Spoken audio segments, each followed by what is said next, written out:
So we were just going to figure out how to return variables from functions. Okay, so we just did that.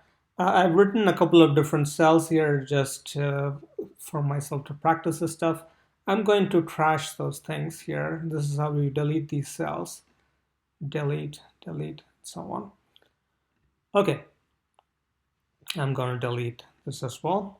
Okay, so we've defined a function. We just saw doing something like this and running it just gives you an error, okay?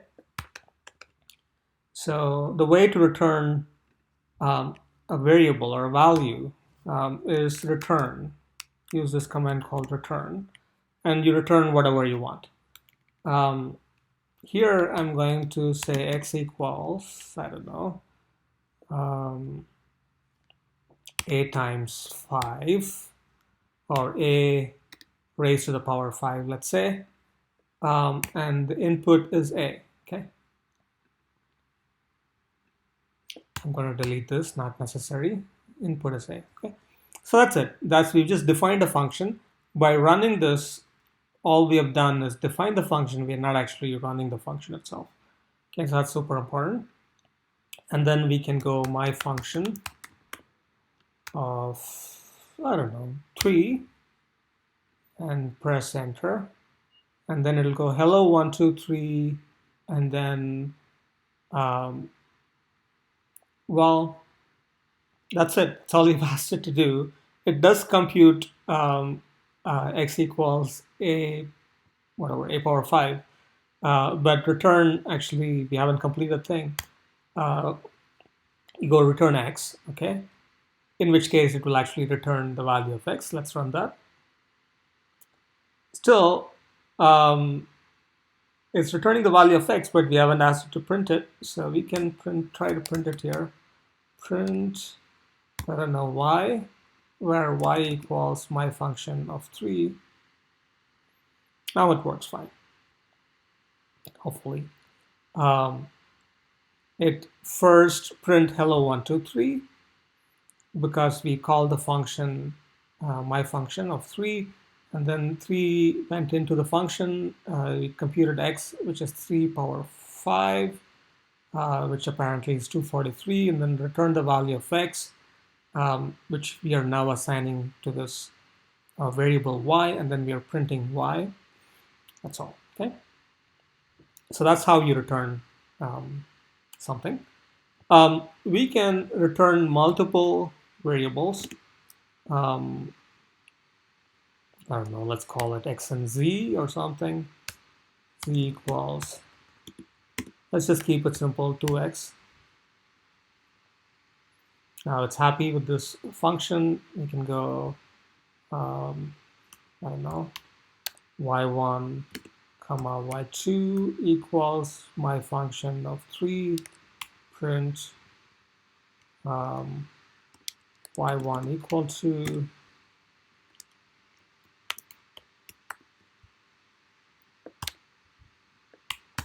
let's try that. So it should first print hello 1, 2, 3, then compute y1 and y2, essentially x and z, and then print y1 equals whatever, y2 equals whatever. Okay, that looks fine. Okay, so that's how you output multiple things. So what we have output is actually a list in the sense of a list here. This is actually a list. That's why we are able to do it like this. We can try doing this. Let's try doing this. And then delete this. It's happy with that as well. And then we can,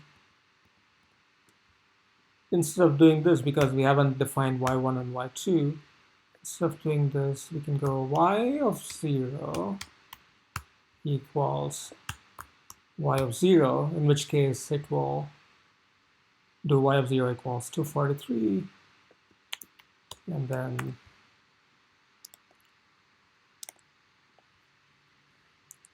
okay, so it outputs a list, and this whole thing is stored in a single variable y, and then we can pull out single elements, which is nice. Okay, You might sometimes see syntax that looks like this. Let's see if this works.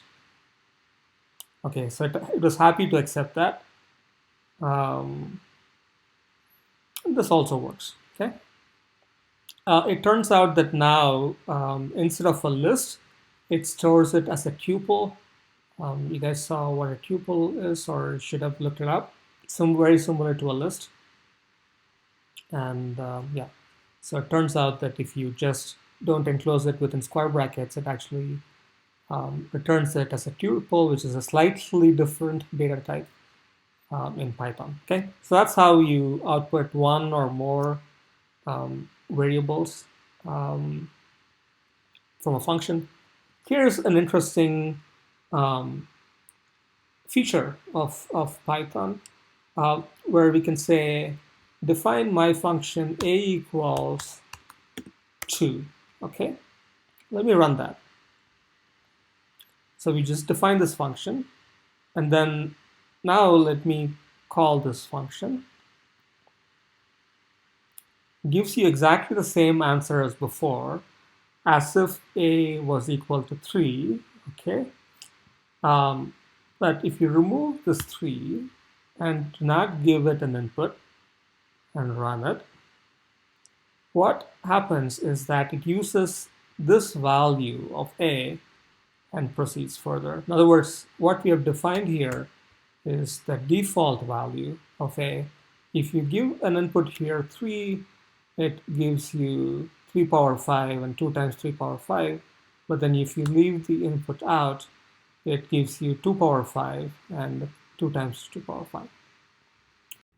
So continuing where we left off, if we have multiple variables as inputs to some function, we can define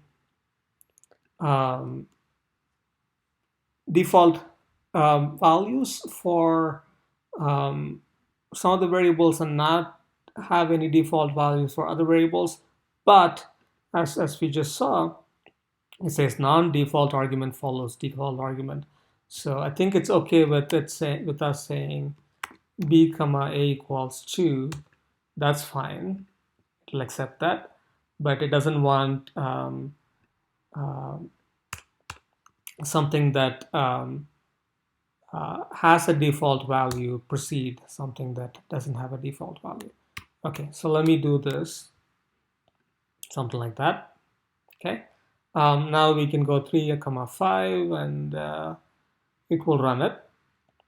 And then if we ignore the 5, it will use 3 for a as well. Okay, so that's what will happen.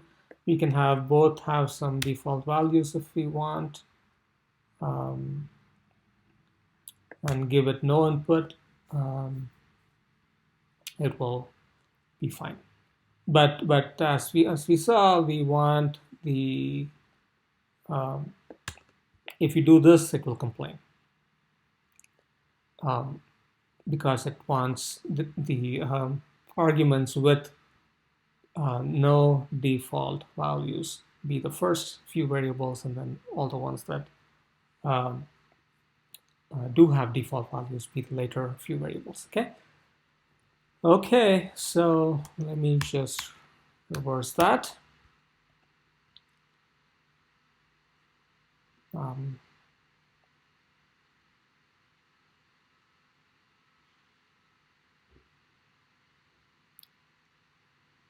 Okay, it says my function missing one required positional argument a because we don't have a default for a. It really wants that, so let's run that. Okay, something that works.